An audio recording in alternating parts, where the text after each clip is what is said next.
अस्सलाम वालेकुम एवरीवन। इस छोटे से वीडियो में हम डिस्कस करने वाले हैं क्लास 12th के फिजिक्स के most important most repeated derivations. ये उस वीडियो का पार्ट 1 है। तो चलिए शुरू करते हैं।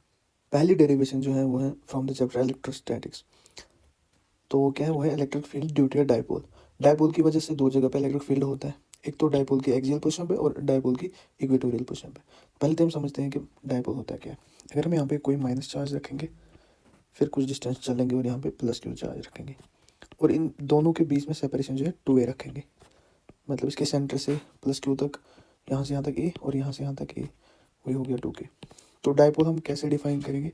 पी से डिनोट करते हैं डाइपोल को, वो होगा क्यू, चार्ज का मैग्नीट्यूड, दोनों में से किसी एक का चार्ज का मैग्नीट्यूड, फिर क्या, और मल्टीप्लाई में उसके बीच में जो सेपरेशन है वो, इसको बोलते हैं हम डाइपोल। ये आपको पता होगा पहले से ही, ठीक है ना। अब हम इसी डाइपोल की वजह से निकालेंगे इलेक्ट्रिक फील्ड एक्सिस पे और इक्वेटोरियल पोजीशन पे। तो पहला पार्ट कर रहे हैं हम एक्सिस पे।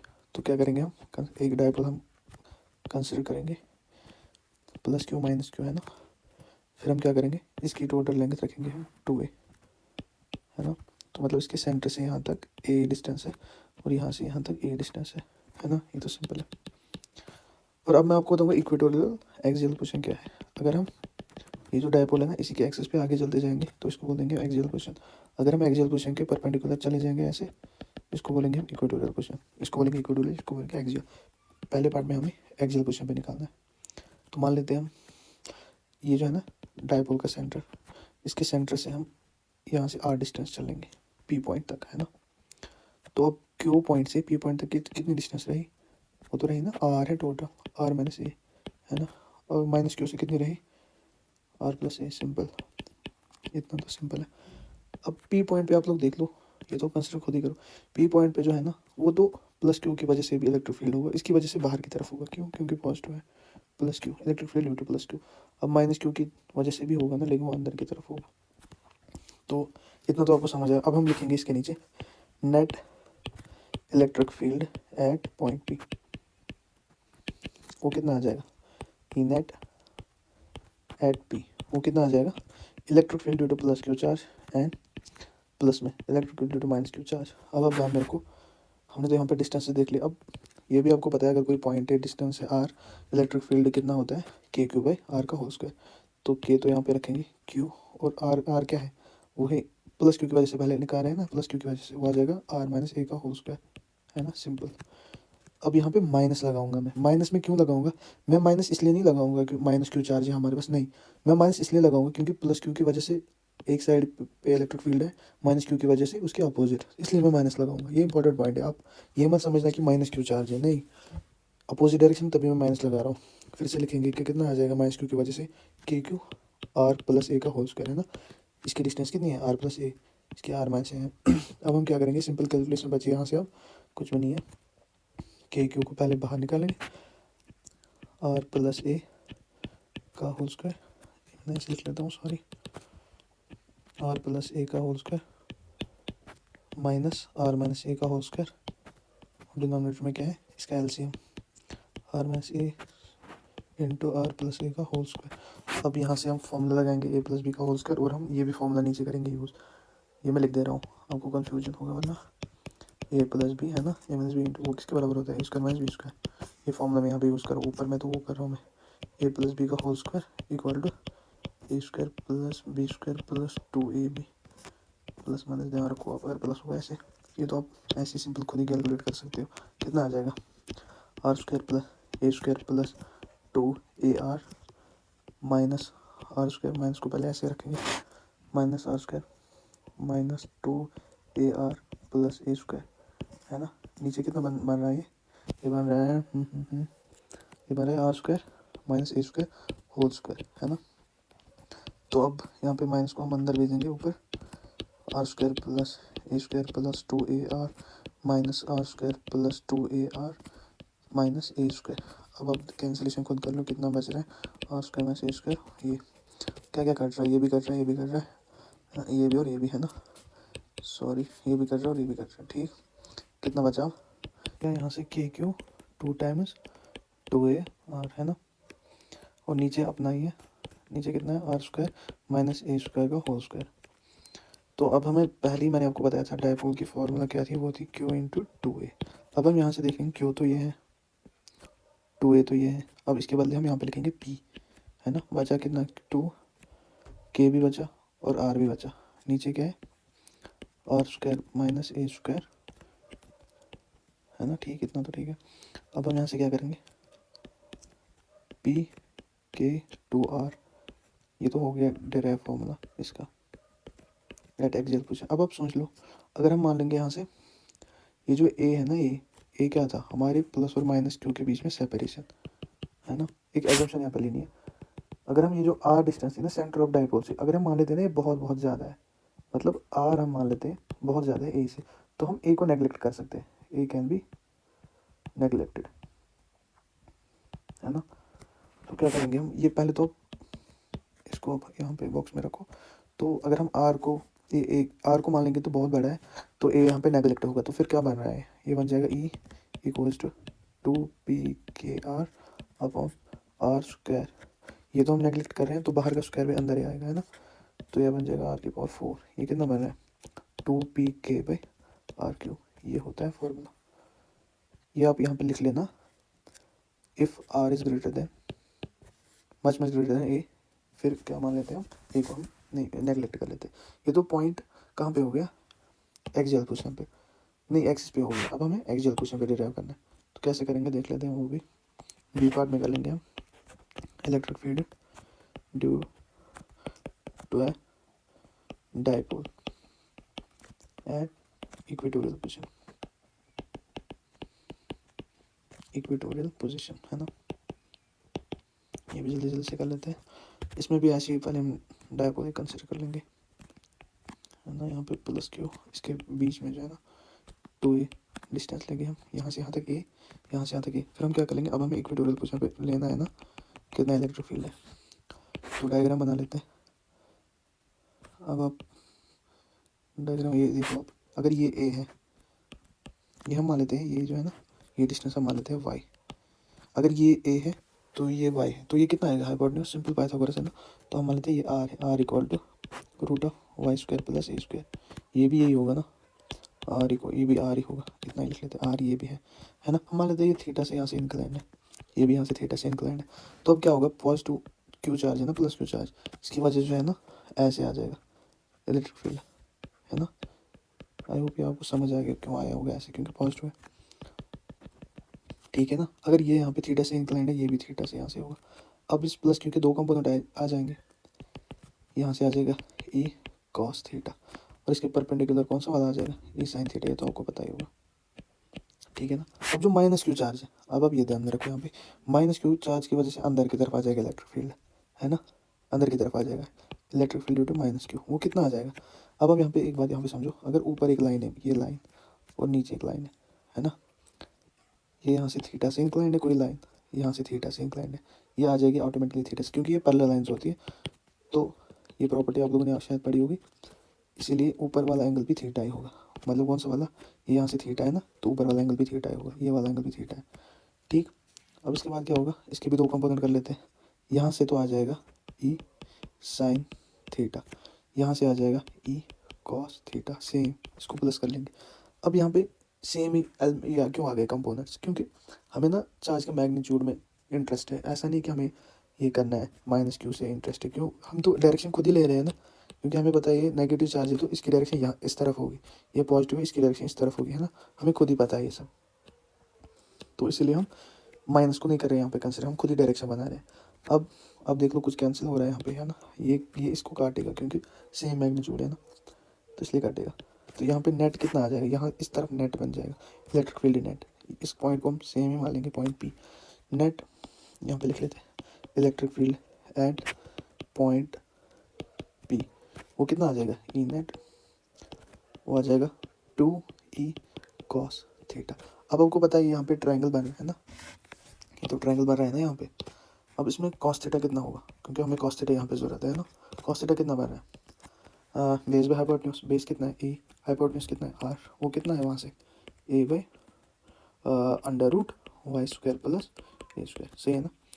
अब E कितना है, E तो वैसे ही है ना, charge due two point charge, electric field due two point charge या डिस्टेंस आर, वो तो वही है, हो जाएगा 2 KQ अपॉन आर लेना है हमें, आर स्क्वायर, क्योंकि ये आर है ना, मतलब ये डिस्टेंस हमें लेनी है। ठीक, अब कॉस थीटा क्या है, इसको यहाँ पे सब्स्टिट्यूट कर लेंगे, a by under root y square plus A square, है ना। इसको हम पहले यहाँ पे आर ही रहने देते हैं, ताकि इसको हम यहाँ पे आर ही रहने देते हैं। तो कितना बन गया यहाँ पे total 2KQA upon are Q. अब आप यहाँ पे देख लो डायपोल कितना होता है, वो तो मैंने आपको 2-3 बार बताया, होता है PQ इंटू उनके बीच का सेपरेशन, दो मोनोपोल्स के बीच में। तो क्या क्या क्या यहाँ पे 2 भी है, Q भी है और A भी है ना। इसको सब्स्टिट्यूट कर लेते हैं हम P से, PK/R क्यूब। तो ये फॉर्मूला होता है electric field due to dipole का, है ना। अब आप देख लो R कैसे निकालोगे आप, है ना। R कैसे निकालोगे आप, सोचो क्या था हमारा R equal to Y square plus A square under root, है ना। अब इसको क्या लिख सकते हो, वाई स्क्वायर प्लस ए स्क्वायर होल पावर 1/2। अब आपको R क्यूब चाहिए ना, यहाँ पे R क्यूब कितना होगा, क्यूबिंग कर लो ना बोथ साइड्स के लिए, इसको क्यूब कर लो बोथ साइड्स, वो कितना आ जाएगा वाई स्क्वायर प्लस ए स्क्वायर होल पावर 3/2। तो आप यहाँ पे सब्स्टिट्यूट कर सकते हो R के लिए, है ना। कितना बन जाएगा टोटल फिर, E net at equatorial position कितना बन जाएगा, वो बन जाएगा PK/R क्यूब। आर क्यूब तो ये है ना, इसका वैल्यू यहाँ पे सीधे डाल देंगे, वो कितना बना है वाई स्क्वायर प्लस ए स्क्वायर होल पावर 3/2। अब सेम एजम्पशन यहाँ पे भी लेंगे कि हाँ ये जो है ना ए बहुत छोटा है, फिर वाई उससे बढ़ रहा है, तो फिर हम ए को नेगलेक्ट कर सकते हैं। वैसे आप यहाँ पे भी ले सकते हैं, है ना। इतना आपको इसमें डेराइव करना है, ये हमारी 2 डेरिवेशन हो गई। अब तीसरी पे चलते हैं। ओके, जो डेरिवेशन नंबर 2 है वो भी इसी चैप्टर से है, वो है कूलम्स लॉ, बहुत ईजी डेरिवेशन है। तो क्या करना है, यहाँ पे हम मान लेंगे कोई Q1 चार्ज, फिर R डिस्टेंस चलेंगे, यहाँ पे मान लेंगे हम कोई Q2 चार्ज, है ना, R डिस्टेंस दूर। कूलम्स लॉ क्या कहता है, इनके बीच में जो फोर्स होगा वो डायरेक्टली प्रोपोर्शनल होगा इनके प्रोडक्ट के बराबर, है ना। फिर इनवर्सली प्रोपोर्शनल होगा डिस्टेंस बिटवीन देम, उसके स्क्वायर के बराबर। तो आप यहाँ पे प्रोपोर्शनलिटी हटाते हैं, क्या आ जाएगा Q1 into Q2 upon R square. तो क्या करना है अब हमें, ये तो ये हो गया लॉ, तो ये अब हमें कुछ पॉइंट्स यहाँ पे ध्यान में रखें। के क्या है, के को बोलते हैं हम इलेक्ट्रोस्टैटिक कांस्टेंट, या बोलते हैं कूलम्स कांस्टेंट। इसका वैल्यू होता है 9 इंटू 10⁻9 न्यूटन मीटर पर कूलम स्क्वायर, है ना। इसका यूनिट बहुत इंपॉर्टेंट है, ये आप ध्यान में रख लो, ये MCQ में भी पूछ सकता है। तो अब इसके के की जो वैल्यू होती है ना, वो होती है 1/4 पाई एप्सिलॉन नॉट। अब एप्सिलॉन नॉट क्या क्या है यहाँ पे, एप्सिलॉन नॉट को बोलते हैं permittivity of free space, permittivity of free space. इसकी भी वैल्यू होती है, इसकी वैल्यू कितनी होती है 8.85 इंटू 10⁻²। अब आप देख लो यहाँ पे, ये तो इसके मतलब इनवर्स के बराबर है ना, इसका यूनिट जो है वो उल्टा हो जाएगा सिंपली, है ना। तो इसका यूनिट ये है, बस ये हो गया हमारा कूलम्स लॉ। अब आप इसको ऐसे भी लिख सकते हैं 4 pi epsilon not Q1 Q2 upon R square, ये हो गया। अब जो डेरिवेशन नंबर 3 है वो है गॉस लॉ, इसी चैप्टर से। तो क्या कर लेते हैं हम मान लेते हैं एक स्फेरिकल शेल, उसके सेंटर पर हम मान लेते हैं कोई Q चार्ज, है ना, R रेडियस मान लेते हैं हम इस शेल का। तो अब इसके थ्रू जो फ्लक्स होगा ना, वो किसके बराबर होगा, वो होगा इंटीग्रेशन ऑफ E.dA। ई तो इलेक्ट्रिक फील्ड है, DA तो मतलब है छोटा सा एलिमेंट, एरियल एलिमेंट। वो कैसे हमें लेना है, हमें पता है इसके सरफेस के जो है ना परपेंडिकुलर होगा इलेक्ट्रिक फील्ड बाहर की तरफ, है ना। और सेम वहीं पे अगर हम छोटा सा एक एरिया का एलिमेंट लेंगे, वो आ जाएगा DA वेक्टर, है ना, वो भी सरफेस के परपेंडिकुलर ही होगा। तो यहाँ से हम इसको कंटिन्यू कर लेते हैं, वो क्या होगा, डॉट प्रोडक्ट को हटा देते हैं, वो आ जाएगा E.dA cos थीटा। अब हमें पता है ये जो है ना इलेक्ट्रिक फील्ड वेक्टर और ये जो है एरिया वेक्टर, ये दोनों एक ही डायरेक्शन में, मतलब इनके बीच में जो है थीटा है ना वो 0 डिग्री है। तो ये कितना आ जाएगा, ये तो E.dA cos 0 डिग्री आ जाएगा, E.dA cos 0 डिग्री, ये तो 1 आ रहा है ना, ये तो आ जाएगा इंटीग्रेशन ऑफ E.dA। फिर आपको पता है इलेक्ट्रिक फील्ड तो एक कांस्टेंट होगा ना यहाँ पे, इसको हम इंटीग्रेशन से बाहर निकालेंगे, DA बचा बस अंदर, अब आपको पता है कि अगर हम ये जो यहाँ पे छोटा सा एरिया वेक्टर है ना, अगर हम ऐसे ही बहुत बहुत सारे छोटे छोटे छोटे एरिया वेक्टर जोड़ेंगे ना, तो आपको क्या लगता है क्या बनेगा? बस स्फीयर ही बनेगा ना। ये जो स्फीयर है ना, यही बनेगा वापस। अगर हम छोटे छोटे एरिया यहाँ पे जोड़ेंगे, इंटीग्रेट करेंगे, ये बन जाएगा E area of whole sphere. वो कितना होता है? वो होता है pi r square, 4 pi r square होता है वो, है ना। तो अब हमें ई लिखना है। ई क्या है? ई है electric field due to a point charge at a distance R. वो कितना होता है? वो तो अब तक 1000 बार हमने लिखा, के क्यू पे आर स्क्वायर और 4 पाई आर स्क्वायर। तो ये है एरिया ऑफ स्फीयर, है ना। अब यहाँ पे कैंसिलेशन हो रही है इसकी और इसकी। ये कितना बच रहा है? ये बच रहा है 4 के क्यू पाई, है ना। ये किसके बराबर है? ये फाई के बराबर है ना, 4 के क्यू पाई। अब आप क्या करो, के की वैल्यू यहाँ पे डालो, 4 पाई क्यू अपन पाई की वैल्यू, के की वैल्यू क्या है? 1/4 पाई एप्सिलॉन नॉट। सब कुछ कट रहा है यहाँ पे बच रहा है क्यू बाई एप्सिलॉन नॉट। तो ये आ गया गॉस लॉ। इसको हम बोल सकते हैं क्यू इन, क्योंकि ये जो अंदर चार्ज है ना, उसी की वजह से यहाँ पे फ्लक्स है।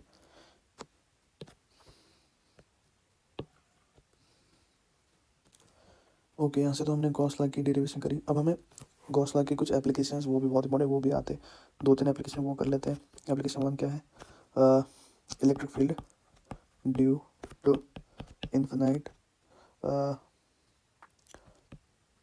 Length of wire. चार्जेड कोई वायर है इन्फिनाइट लेंथ की, उसकी वजह से इलेक्ट्रिक फील्ड कितना होता है। तो मान लेते हैं हम इलेक्ट्रिक, अगर इन्फिनाइट है ना, तो मतलब ये यहाँ से भी चलती है, फिर यहाँ पे कुछ है, और यहाँ से भी चलते जा रहे हैं माइनस इन्फिनिटी प्लस इन्फिनिटी से, माइनस इन्फिनिटी से प्लस इन्फिनिटी तक, है ना। तो अब क्या करेंगे हम? अब यहाँ पे हम कंसिडर करेंगे गॉसियन सरफेस, है ना। वो एक इमेजिनरी सरफेस होती है। ये तो पहले चार्ज है ना, ये भी हम देख लेंगे। यहाँ पे एक गॉसियन सरफेस यहाँ पे हम चूज़ कर लेंगे, है ना। इमेजिनरी सरफेस होती है, ठीक है ना। अब हम यहाँ से क्या कर लेंगे? अब हमें पता है ना कि कितने एरिया बन गए यहाँ पे। एक तो ऊपर वाला बन गया ये, दूसरा इसकी लेटरल सरफेस, और ये मतलब इसका लेटरल सरफेस एरिया, है ना। तो मतलब 3 यहाँ पे बन रहे हैं। लेकिन अब हम क्या रखेंगे ध्यान, यहाँ से तो इसका एरिया वेक्टर ऐसे आ जाएगा, एरिया वेक्टर ऐसे आ जाएगा, और इलेक्ट्रिक फील्ड तो बाहर की तरफ होगा ना, क्योंकि ऐसे पॉजिटिव है ना, पॉजिटिव चार्ज वायर, तो इलेक्ट्रिक फील्ड ऐसे होगा, इनके बीच में 90 डिग्री होगा, है ना, सिंपल। इस सरफेस की वजह से है ना, ऐसे एरिया वेक्टर होगा। इलेक्ट्रिक फील्ड भी इसी तरह होगा, तो थीटा कितना होगा यहाँ पे? 0 डिग्री। तो नीचे वाले सरफेस को देख लेते हैं हम, एरिया वेक्टर ऐसे आ जाएगा, इलेक्ट्रिक फील्ड ऐसे आ जाएगा 90 डिग्री पे, है ना। इनके बीच में भी 90 डिग्री आ गया। तो अब आप ये सोच लो, यहाँ पे फ्लक्स क्या होता है? फ्लक्स होता है ई डॉट ए वेक्टर, है ना। वो क्या होता है? E cos theta. यहाँ पे थीटा जो है ना, हमारे यहाँ पे थीटा एक तो 0 डिग्री है यहाँ पे, और 90 डिग्री। अब कॉस 90 तो 0 होता है ना, कॉस 90 की वजह से कोई फ्लक्स ही नहीं होगा। मतलब इस वाले सरफेस और ऊपर वाले सरफेस की वजह से कोई फ्लक्स नहीं होगा। जो भी फ्लक्स होगा वो बस इस लेटरल सरफेस की वजह से फ्लक्स होगा। वो भी हम लिख लेते हैं यहाँ पे, या तो ई ए होगा, मतलब when theta equal to 0 degree. ये कब है? When theta equal to 0 degree. या तो होगा क्या, और लिख लेते हैं, ई ए कॉस 90 डिग्री, है ना। लेकिन ये तो 0 होगा ना, तब यहाँ पे फ्लक्स कितना होगा? 0। मतलब ए की, यहाँ पे हम ए की सरफेस हमें क्या दे रहा है? फ्लक्स। तो वो हम निकाल लेते हैं, वो कितना आ जाएगा? वो आ जाएगा ई ए, है ना। अब हमें यहाँ से पता है गॉस लॉ का एक और फॉर्म होता है। इस पर गॉस लॉ लिख लेते हैं हम, इस पर GAUSS गॉस लॉ। फ्लक्स किसके बराबर होता है? इंटीग्रेशन ई डॉट डी ए, है ना। ये किसके बराबर होता है? क्यू, जो जितना चार्ज अंदर होता है ना, total charge inside divide by epsilon nought. ये तो हमने पहले अभी देख लिया ऊपर ही। अब ये किसके बराबर है यहाँ पे? ये है integration of E d A cos theta. अब आप यहाँ पे सोचोगे कितना चार्ज अंदर है, तो इन्फिनाइट लेंथ है ना। तो इन्फिनाइट लेंथ के लिए डिफाइन किया जाता है लैम्डा। लैम्डा क्या होता है? लैम्डा होता है चार्ज पर यूनिट लेंथ, है ना। तो यहाँ पे क्या होगा, हम मान लेते हैं इसकी अंदर जो यहाँ पे है ना लेंथ वो एल है, चार्ज तो क्यू मान लेते हैं हम अंदर और लेंथ एल है। अब आप यहाँ पे देख लो चार्ज कितना आ जाएगा इन, यहाँ पे इन में लिख लेता हूँ, क्यू इन कितना आ जाएगा लैम्डा इंटू एल, सिंपल है ना। तो किसके बराबर आ जाएगा, टोटल चार्ज इनसाइड कितना आ जाएगा lambda into L upon epsilon not. अब आप यहाँ पे देख लो आप, ये तो वैसे ही है, डी ए कितना होगा इसका, मतलब छोटा सा एलिमेंट, अब आप जब आप लोगे यहाँ पे छोटा सा एलिमेंट ऐसे ऐसे डी ए, वो क्या बन जाएगा, वो तो इस लेटरल सरफेस का पूरा एरिया बन जाएगा ना। वो किसके बराबर होगा, पूरा एरिया वो होगा ई, मतलब जो छोटा छोटा आप इंटीग्रेट करोगे ना एरिया, इंटीग्रेशन साइन तो यहाँ पे लग जाएगा क्योंकि ई तो कांस्टेंट है ना। तो छोटा डी ए जब प्लस प्लस करोगे इंटीग्रेट करोगे वो टोटल एरिया बन जाएगा इस लेटरल सरफेस का। वो कितना आ जाएगा 2πr/L, सिंपल है ना। यहाँ से pi L upon epsilon not तो है ही। अब यहाँ पे कुछ कैंसिलेशन होगी इन दोनों की, एल एल कटेगा, हाँ तो कितना बच रहा है यहाँ पे E 2πr equal to lambda upon epsilon nought. Electric field हमें निकालना है ना, तो यहाँ पे ये रख लेते हैं, ये कितना बच रहा है इस साइड से 2πr एप्सिलॉन नॉट, ये आ जाए, ये आ गया इलेक्ट्रिक फील्ड है ना। अब आप इसको क्या कर लो, अब आप ऊपर नीचे 2 से मल्टीप्लाई कर लो एक बार, इसको 2 लैम्डा आ जाएगा ऊपर, यहाँ पे आ जाएगा 4πr एप्सिलॉन नॉट। अब 1/4 एप्सिलॉन नॉट किसके बराबर होता है, 1/4 एप्सिलॉन नॉट किसके बराबर होता है, वो तो के बराबर होता है ना। तो वही फॉर्म देते हैं, वो क्या आ जाएगा के 2 लैम्डा अपॉन आर, ये भी आप लिख सकते हैं है ना। ये हो गया इसका पहला एप्लीकेशन। अभी हम इसका दूसरा एप्लीकेशन देख लेते हैं, वो क्या है, electric field due to charge sheet. हाँ ये भी आता है, electric field due to charge sheet है ना। तो ये भी काफ़ी सिंपल है। हाँ हम क्या कर लेते हैं, पहले एक चार्ज शीट मान लेते हैं, ऐसे डायग्राम आप ऐसे बिल्कुल बना देना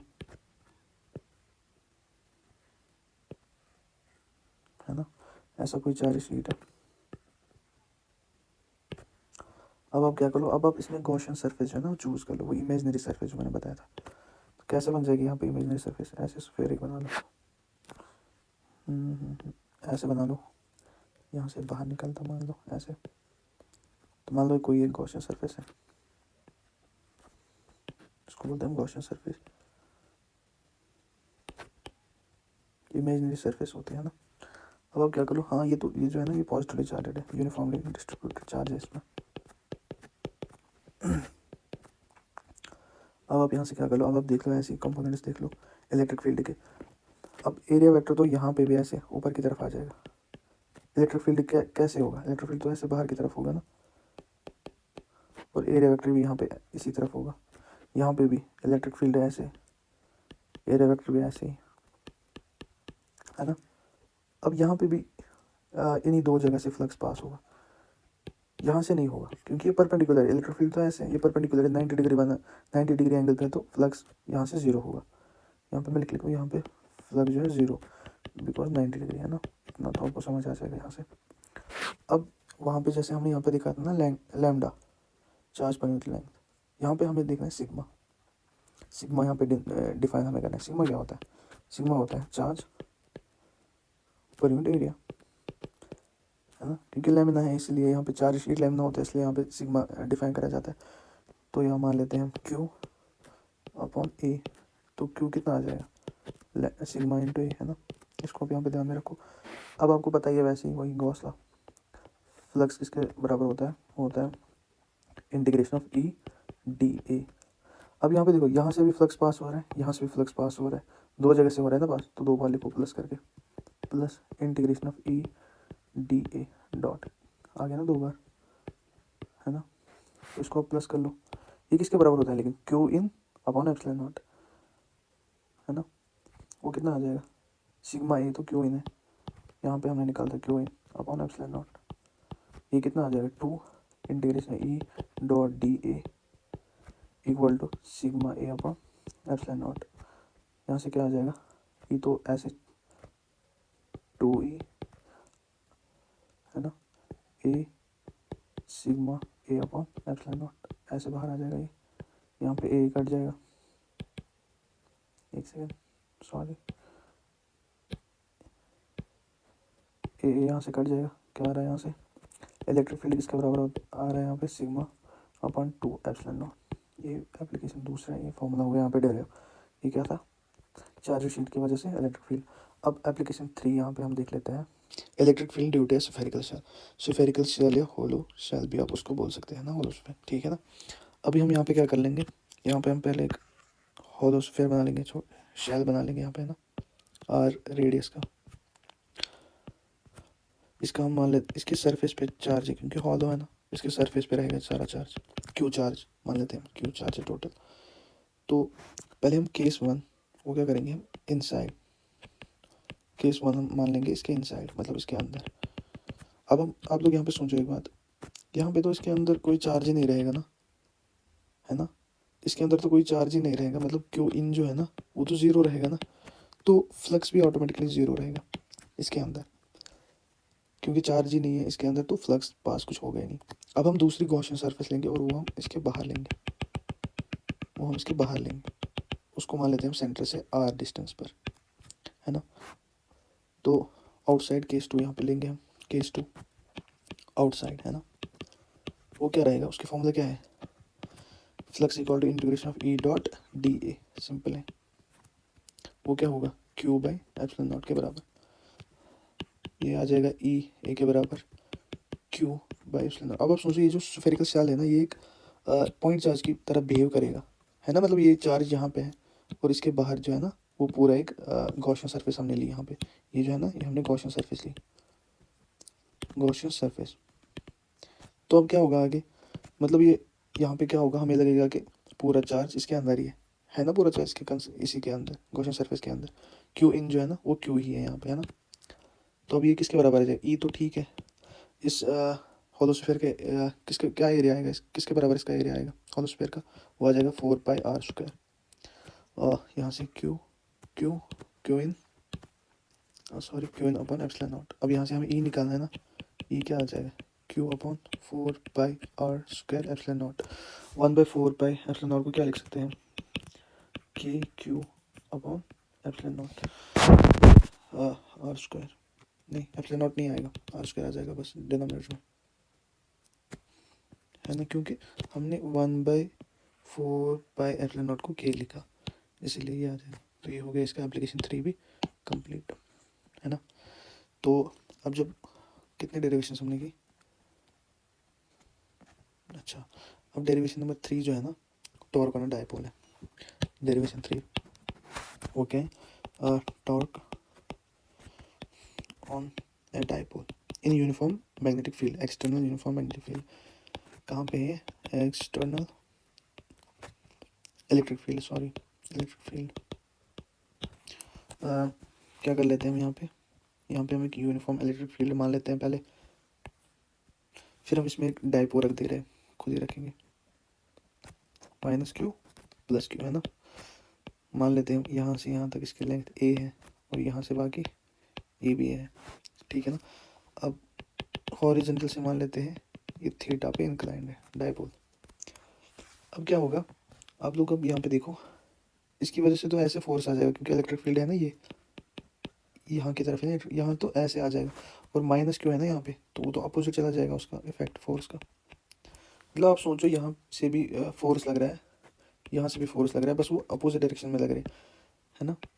और क्या इसमें हो रहा है, जो फोर्स दो लग रहे हैं ना, ये अपोजिट डायरेक्शन में लग रहे हैं, लेकिन ये कैंसिल तो कर रहे हैं एक दूसरे को, लेकिन ये टॉर्क कैंसिल नहीं कर रहे। आप लोग देखो, अगर इनका लाइन ऑफ एक्शन सेम होता ना, मतलब एक यहाँ से लगता और दूसरा यहाँ से लगता एक पॉइंट पे, ये एक दूसरे को कैंसिल आउट कर लेते, कोई टॉर्क ही नहीं आता, लेकिन क्योंकि ये एक ही लाइन में थे तभी टॉर्क नहीं आता। अब आप यहाँ पे समझो, यहाँ पे एक फोर्स लग रहा है और यहाँ पे एक फोर्स लग रहा है, ये तो एक दूसरे को कैंसिल तो कर रहे हैं, लेकिन टॉर्क आ रहा है इसकी वजह से, क्योंकि फोर्स कपल है, फोर्स कपल की वजह से टॉर्क तो आता ही है, तो इसलिए इनकी वजह से टॉर्क आ जाएगा। ये भी हम लिख लेते हैं कैसे, सुनो यहाँ पे आप क्या लिखेंगे, पहले फोर्स ड्यू टू +q की वजह से कितना है ना, मतलब अगर इलेक्ट्रिक फील्ड में एक चार्ज होगा वो तो q × e होगा, मैग्नीट्यूड तो सेम ही रहेगा, और फोर्स ड्यू टू -q की वजह से कितना आ जाएगा, वो भी q × e आ जाएगा, हमें मैग्नीट्यूड से वास्ता है ना, तो F नेट तो 0 आ जाएगा अपोजिट डायरेक्शन में ना। लेकिन अब आप यहाँ पे देख लो ना, लाइन ऑफ एक्शन इनका सेम ही नहीं है, लाइन ऑफ फोर्स एक्शन का सेम ही नहीं है, इसलिए ये टॉर्क जनरेट करेंगे, क्योंकि फोर्स का पर हम लिखेंगे they will generate torque as line of force of action is not same, hence force couple is formed which results to form torque। ये तो खुद भी लिख सकते हैं। अब टॉर्क क्या होता है पहले तो हम यहाँ पे देख लेते हैं, ये तो फालतू था। टॉर्क होता है आर क्रॉस एफ, ये तो परपेंडिकुलर डिस्टेंस होती है, या तो फोर्स को परपेंडिकुलर लो, दोनों में से एक, है ना। तो यहाँ पे आप समझो, यहाँ पे जो है ना इसकी डिस्टेंस, परपेंडिकुलर डिस्टेंस वो कितनी है, वो है ए। क्रॉस किसके साथ करना है इसको, क्यू इंटू ई फोर्स, है ना। और फिर यहाँ पे क्या आ जाएगा, फिर इसको प्लस करना है, दो है ना, दो दो फोर्स कपल जनरेट हो रहा है ना, तो दो टॉर्क आ जाएंगे, प्लस वैसे ही ए क्रॉस क्यू इंटू ई, है ना। तो ये कितना आ जाएगा total, 2a Q E sine theta torque, है ना। फिर किसके बराबर जाएगा, अब यहाँ पे वही डायपोल की फॉर्मूला, डायपोल क्या होता है क्यू इंटू 2a, इनके बीच की सेपरेशन, तो यहाँ पे फिर से वो सब्स्टिट्यूट कर लो p, फिर क्या रह जाएगा फी, ये तो हो गया, हाँ, फिर e साइन थीटा, है ना। अब वेक्टर में भी लिख सकते हो आप इसको, वो क्या आ जाएगा साइन थीटा इस क्रॉस प्रोडक्ट के बराबर होता है ना, p क्रॉस e होता है वो, ये आ गई टॉर्क की फॉर्मूला, हो गया ये भी। ओके, अब जो नेक्स्ट डेरिवेशन है वो है ड्रिफ्ट वेलोसिटी की from the chapter current electricity. तो क्या कर लेते हैं, पहले एक कंडक्टर ले लेते हैं, सिंपल कंडक्टर लेते हैं ऐसे। इसमें क्या होंगे, इसमें एक तो पॉजिटिव आयंस बहुत होंगे, है ना, पॉजिटिव आयंस बहुत होंगे, और इलेक्ट्रॉन्स भी होंगे, लेकिन वो ऐसे रैंडम मोशन में होंगे, अभी वो चल नहीं रहे होंगे, क्योंकि इसमें कोई बैटरी कनेक्ट नहीं होगी, है ना। तो जब हम करेंगे ना इसको बैटरी कनेक्ट, तो एक इलेक्ट्रिक फील्ड आएगा ना, पॉजिटिव टू नेगेटिव, है ना, यहाँ से मिलते हैं पॉजिटिव यहाँ, तो क्या होगा, इलेक्ट्रॉन्स को एक डायरेक्शन मिलेंगी ना मोशन की। तो वही पहले तो ये मतलब अगर बैटरी नहीं थी तो रैंडम मोशन करे थे, वाइब्रेटरी मोशन करे थे, अब जब बैटरी आई तो इन लोगों ने एक ये फिर चलने लगे एक डायरेक्शन में, है ना। तो फोर्स कितना होगा इलेक्ट्रॉन पे, F equal to Q E, है ना। अब वैसे ही वो पता है force equal to mass into acceleration, Q E तो वही पता ही है, इलेक्ट्रॉन का चार्ज ई।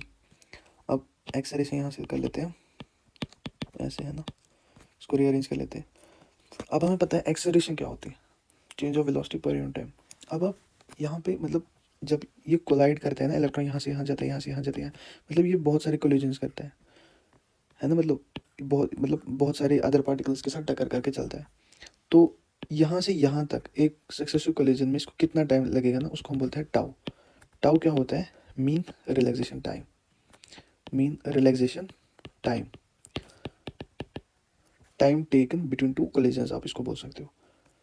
तो अब वेलोसिटी तभी चेंज होगी ना अगर यहाँ से यहाँ तक जा रहा है, मतलब इसने टाउ टाइम लगा दिया यहाँ से यहाँ तक, तभी इसकी वेलोसिटी चेंज होगी, फिर नेक्स्ट कोई और टाउ टाइम लगा, है ना। तो मतलब इसकी हम वेलोसिटी चेंज टाउ के रेस्पेक्ट में कर सकते हैं।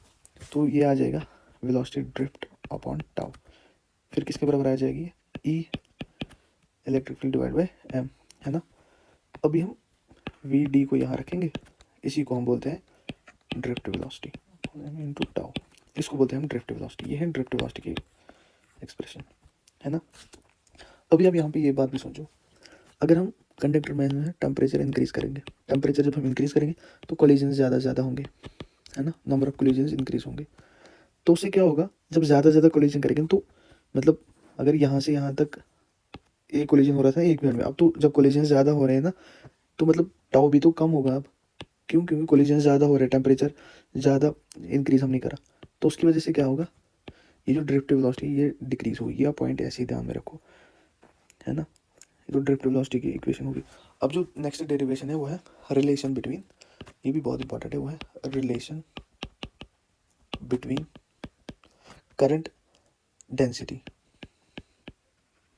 Current density and drift velocity, इन दोनों के बीच में क्या रिलेशन है। तो ऐसे ही मान लेते हैं हम एक कंडक्टर ऐसे ही, है ना। तो अब हम यहाँ पे यहाँ से यहाँ तक एक वॉल्यूम सिलेक्ट कर लेते हैं खुद ही। हाँ, इसको बाहर बना लेते हैं, चलो यहाँ पे बना लेते हैं, थोड़ा सा और बड़ा बना लेते हैं ताकि दिख जाए आराम से। सॉरी, यहाँ पे हमने बना लिया। अब मान लेते हैं इसकी हाइट h है ना, इसका वॉल्यूम v है और ये जो एरिया है ये a है, ठीक है ना। अब क्या होगा, अब आप सोचो जितने चार्ज पार्टिकल्स यहाँ से यहाँ इसमें जाएंगे ना, उतने यहाँ से वापस निकलेंगे। क्यों? क्योंकि चार्ज कंजर्वेशन है ना, चार्ज कंजर्वेशन की वजह से जितने पार्टिकल्स इस इमेजिनरी वॉल्यूम में एंटर होंगे उतने एग्जिट होंगे ना, चार्ज कंजर्वेशन की वजह से। तो वॉल्यूम क्या होता है वैसे? वॉल्यूम क्या होता है? लेंथ, मैं सीधे लिख लेता हूँ, length into breadth into height, है ना। तो इसका एरिया तो ये है, लेंथ इंटू ब्रेड्थ क्या होगा इसका एरिया। लेकिन अब यहाँ पे ये भी ध्यान रख लो, आप यहाँ से यहाँ तक अगर ये मान लेते हैं हम, ये है एच यहाँ पे मान लेना हमने एच हाइट, इसको टाइम कितना लगेगा इन पार्टिकल्स, चार्ज पार्टिकल्स को यहाँ तक पहुँचने में? वो लगेगा ना ड्रिफ्ट वेलोसिटी इनटू टाइम, वो तो बहुत छोटा टाइम होगा ना, डेल्टा टी, है ना। मतलब यहाँ से यहाँ ट्रैवल करने में चार्ज पार्टिकल्स को कितना टाइम लगेगा, क्योंकि स्पीड होती है डिस्टेंस बाय टाइम, तो वही डिस्टेंस होती है स्पीड इनटू टाइम, वैसे हम यहाँ से निकाल सकते हैं। तो अब क्या होगा, लेंथ इंटू ब्रेड्थ तो एरिया हो गया यहाँ पे, और एच की जगह पे हम ये सब शूट कर लेंगे वापस, वो क्या होगा वी टी डेल्टा टी, ये आता है वॉल्यूम, है ना। अब हमें पता है नंबर डेंसिटी, एक यहाँ पे टर्म आती है नंबर डेंसिटी, वो क्या होती है? Number per unit volume, volume इसको हम कैप स्मॉल एन से रिप्रेजेंट करते हैं, ये होते हैं कैपिटल एन बाई वी, है ना, नंबर पर यूनिट वॉल्यूम। अब कैपिटल एन को हम क्या लिख सकते हैं? स्मॉल एन इंटू वॉल्यूम, ठीक। अब एन को क्या लिख सकते हैं हम? एन तो ऐसी अपनी जगह, वॉल्यूम को ये लिख सकते हैं ए वी डी डेल्टा टी, है ना। अब हम यहाँ से डेल्टा क्यों लिख सकते हैं? डेल्टा क्या होगा? एन तो ये पे बोथ साइड इसे मल्टीपल करेंगे, ये होगा N E A V D delta T, है ना। तो यहाँ से क्या होगा, यहाँ से डेल्टा क्यू किसके बराबर होगा? N E A V T delta T, है ना। अब हमें बताएं करंट क्या होता है? Delta Q by delta T, तो यहाँ से लिख लेते हैं I will be equal to N E A V D delta T, है ना। यहाँ से डेल्टा टी यहाँ से आ जाएगा, फिर ये बाद में इसके साथ कैंसिल हो जाएगा, बस यहाँ पे करंट बचेगी N E A V D. ये फाइनल एक्सप्रेशन आ गया इसका ड्रिफ्ट वेलोसिटी करंट के बीच में रिलेशन। अब इसी से हम ये भी निकाल सकते करंट पर यूनिट एरिया को ही हम बोलते हैं जे, वो क्या होता है? करंट डेंसिटी, है ना। यहाँ से हम फिर क्या लिखेंगे? J will be equal to N e v d, तो ये आ गया रिलेशन करंट डेंसिटी और ड्रिफ्ट वेलोसिटी में। अब हमें क्या करना होता है, अब हमें इन्हीं रिलेशंस को यूज़ करके ओम्स लॉ को प्रूव भी करना होता है, वो भी डेरिवेशन आती है। तो यहाँ पे लिख लेते हैं डिडक्शन ऑफ ओम्स लॉ,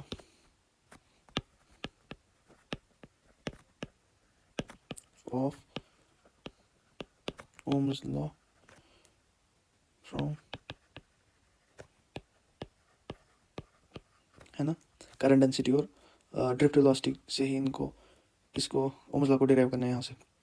तो हमें पता है आई क्या निकला हमें बराबर एन, यहाँ पे ना एन यहाँ पे किसके बराबर निकला? N E A V T, मान लेते हैं इक्वेशन 1। और यहाँ पे क्या निकला हमें पहले? ड्रिफ्ट वेलोसिटी किसके बराबर निकला यहाँ पे? ये इसको बोलेंगे हम इक्वेशन 2, यहाँ पे लिख लेते हैं ये भी। ड्रिफ्ट वेलोसिटी क्या निकली हमें? तो ये तो निकली V D equal to E upon M into tau, है ना। तो हमें पोटेंशियल डिफरेंस पता है, पोटेंशियल डिफरेंस किसके बराबर आएगा? पोटेंशियल डिफरेंस किसके बराबर आ जाएगा? हो जाएगा वी, हो जाएगा ई इंटू एल, है ना। तो यहाँ से क्या लिख सकते हैं? V equal to V by L, simple. यहाँ से क्या आ जाएगा फिर? आई इक्वल टू, सब्स्टिट्यूट कर लो वैल्यूज़ को, I equal to N E ए, है ना, वी डी के बदले यहाँ पे ये सब्स्टिट्यूट कर लो ये, तो वी डी के पहले ये जब हम सब्स्टिट्यूट कर लेंगे अपॉन एम इंटू टाउ, यहाँ से हम इसको सॉल्व कर लेते हैं, वो आ जाएगा N E square A T.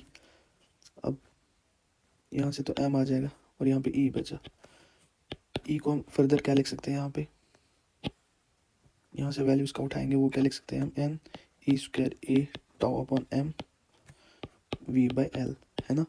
अब आप सोचो, इसको कंपेयर अप कर लो। अब वी को हम यहाँ से पहले सब्जेक्ट बना लेंगे, हाँ, फिर उसके बाद कंपेयर कर लेंगे। वी को यहाँ से सब्जेक्ट बना लेंगे, वी को एक साइड से लाएंगे, v equal to i m l आ जाएगा नहीं, नीचे क्या रह गया, n a square A tau. अब आप इसको कंपेयर कर लो एक बार ओमला से, वो क्या होता है, V equal to I R compare with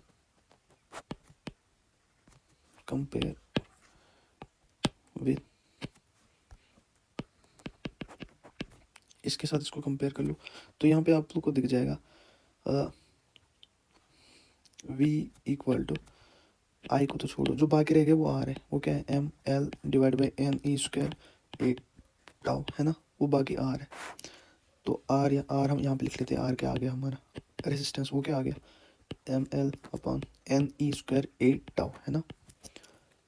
अब आप मान लो कि यहाँ पे जो है ना एम एल क्या है और एन ई स्क्वायर ए टाउ ये सब कांस्टेंट है, किसी भी वायर का मान लो ये कांस्टेंट है, तो ये तो फिर सिंपल बन गया ना वही ओम्स लॉ। हाँ यार, ये तो मतलब हमने फिर ओम्स लॉ को डिराइव यहाँ पे किया। अब आप ये भी यहाँ पे ध्यान रखो, ये किसके बराबर आ गया हमें, ये तो आ गया m by N E square tau a, यहाँ से ना आ गया ना इसके बराबर, और यहाँ पे एल है। आपको ये भी पता होगा रेजिस्टेंस किसके बराबर है, रो एल अपॉन ए। ये जो रो है ना, रो इसको बोलते हैं रेसिस्टिविटी, है ना। ये किसके बराबर आ गया, ये आ गया M upon N E square tau के बराबर। यहाँ से आप लोग रेसिस्टिविटी भी यहाँ से निकाल सकते हैं, है ना। अब यहाँ से हम नेक्स्ट डेरिवेशन कर लेते हैं। ओके, जो हमारी नेक्स्ट डेरिवेशन है वो है व्हीटस्टोन ब्रिज की। इसमें हमें किरचॉफ्स रूल्स यूज़ करके डेरिवेशन निकालनी है जब ये बैलेंसर हो गया ना। तो यहाँ पे हम पहले यहाँ पे एक रेसिस्टेंस लगाएंगे,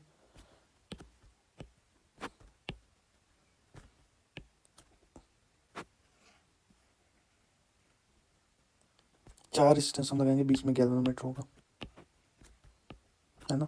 इसको बोलते हैं हम R1 R2 R3 R4।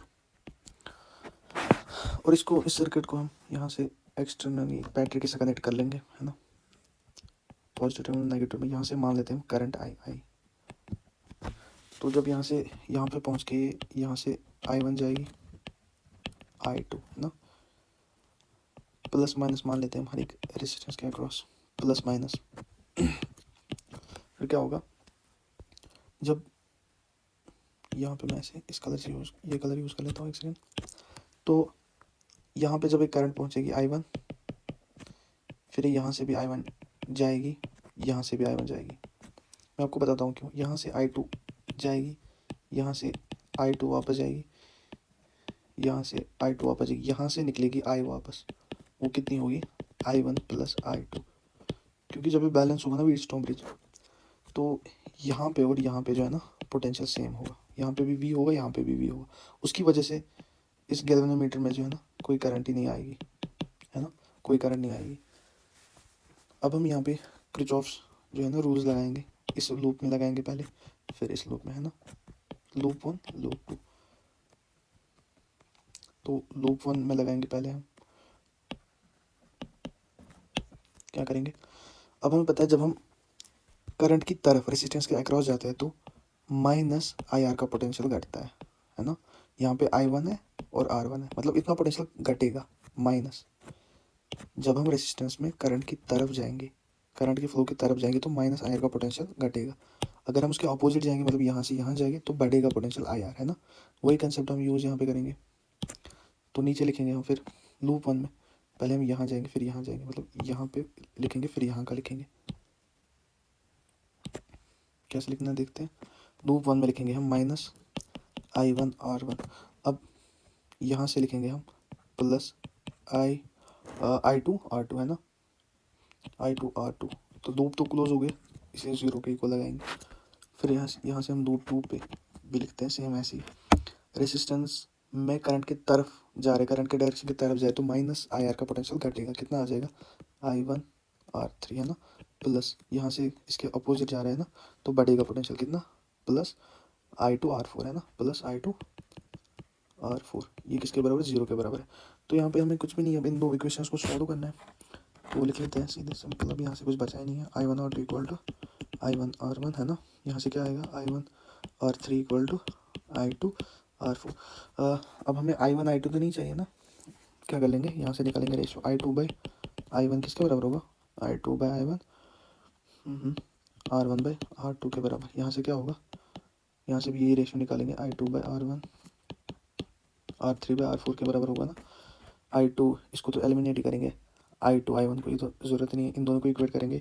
R1/R2 किसके बराबर आ रहा है यहाँ पे, R3/R4। ये है बैलेंस्ड व्हीटस्टोन ब्रिज की कंडीशन है ना। और इसको ऐसे भी लिख सकते हैं, कैसे भी लिख सकते हैं अपनी मर्जी, मतलब इसके थ्रू ना करंट जब बैलेंस्ड होगा तो इसके करंट थ्रू करंट नहीं जाएगी। तो ये होगी, ये भी डेरिवेशन हमारी कंप्लीट। अब नेक्स्ट डेरिवेशन पे चलते हैं। ओके, सो यहाँ पे जो एक और इम्पॉर्टेंट डेरिवेशन है वो है एम्पेयर सर्किटल लॉ। तो हम मान लेते हैं कोई क्लोज लूप एक है ना, उसमें हम मान लेते हैं कि I1 करंट जो है वो अंदर की तरफ है, इनसाइड द प्लेन। ये होता है इनसाइड द प्लेन है ना, इनसाइड प्लेन। ये होता है आउटसाइड प्लेन डायरेक्शन। तो हमने मानी I2 करंट यहाँ पे आउटसाइड द प्लेन, और यहाँ पे कोई I3 करंट मान ली हमने, वो भी हमने मान ली इनसाइड द प्लेन। अभी यहाँ पे हम right hand thumb rule use करेंगे, इस डायरेक्शन में हम अपनी उंगलियों को कर्ल कर लेंगे, इस डायरेक्शन में। तो आप लोग देखोगे जब आप करोगे ना तो क्या होगा, आपका जो थंब है, थंब वो आउटसाइड द प्लेन आ जाएगा। तो मान लेते हैं हम जो आउटसाइड प्लेन है ना, इसको मान लेते हैं हम पॉजिटिव, इसको मान लेते हैं हम नेगेटिव है ना। तो अब क्या होगा, अब I2 करंट जो है ना वो पॉजिटिव आ जाएगी और I1 करंट नेगेटिव आ जाएगी। उसी तरह I3 करंट भी नेगेटिव आ जाएगी क्योंकि अंदर की तरफ है। तो एम्पेयर सर्किटल लॉ क्या कहता है, close integral of B dot DL इसके बराबर है mu naught sigma current inside. ये तो इसकी जनरल इक्वेशन है ना। अब यहाँ पे हम इसको कैसे अप्लाई करेंगे, पहले तो मैं बताऊँ इसको क्या बोलते हैं। इसको बोलते हैं linear integration of magnetic field है ना, सही है। अब ये किसके बराबर होगा, B dot DL mu naught I inside. मतलब जो भी अंदर की तरफ करंट है उनको सम कर लो, धूप के अंदर जो भी करंट है उनको सम कर लो। अब सम कैसे करना है, according to right hand thumb rule है ना। मतलब I2 तो हमने पॉजिटिव लिया क्योंकि ऊपर की तरफ है आ रहा है, यहाँ पे जब हमने राइट हैंड इस तरफ कर्ल कर लिया तो I2 तो पॉजिटिव आ जाएगा, लेकिन I1 क्या आ जाएगा, नेगेटिव है ना, तो माइनस कर लेंगे। अब I3 तो धूप के अंदर ही नहीं है ना, उसको तो कंसिडर नहीं करना क्योंकि यहाँ पे क्या था, करंट इनसाइड है ना। तो ये आ गया इसकी इक्वेशन, ठीक है। तो चलिए नेक्स्ट डेरिवेशन पे चलता है। जो नेक्स्ट डेरिवेशन है वो है यूजिंग बायोट-सावर्ट्स लॉ। क्या करना है हमें, derive magnetic field of A current carrying coil है ना, बहुत इंपॉर्टेंट है, ये भी क्वेश्चन आता है। तो मान लेते हैं हम एक करंट कैरिंग कॉइल मान लेते हैं वैसे, ठीक है ना। अब हम क्या कर लेंगे, इसमें हम छोटा सा करंट एलिमेंट मान लेते हैं है ना, DL। ये वेक्टर क्वांटिटी होती है, अलोंग वेक्टर क्वांटिटी होती है ना, ये वेक्टर क्वांटिटी। इसकी डायरेक्शन कहाँ से होती है, अलोंग करंट है ना, इसकी है डायरेक्शन, ये आप ध्यान में रखना।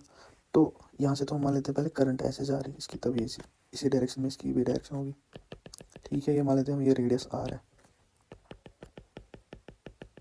अब यहाँ पे 90 डिग्री एंगल बन रहा है ना, तो अब यहाँ पे लिख सकते हैं अकॉर्डिंग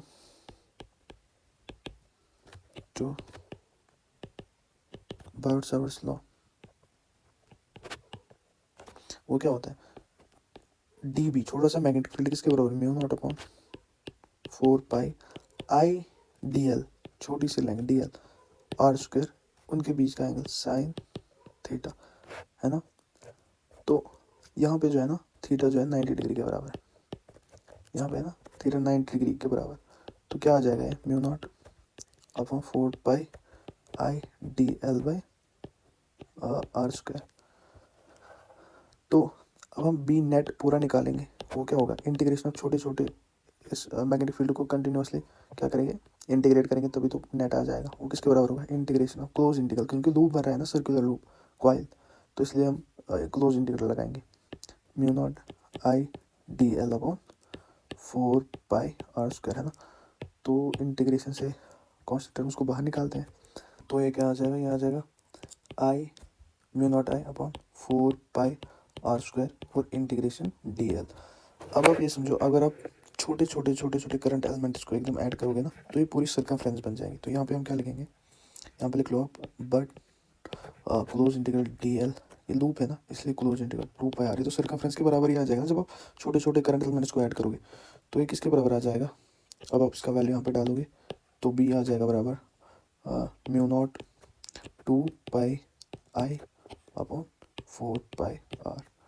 इसको आप कैंसिल भी कर सकते हो, ये आ जाएगा mu not I upon 2r। ये रही इसकी इक्वेशन, है ना।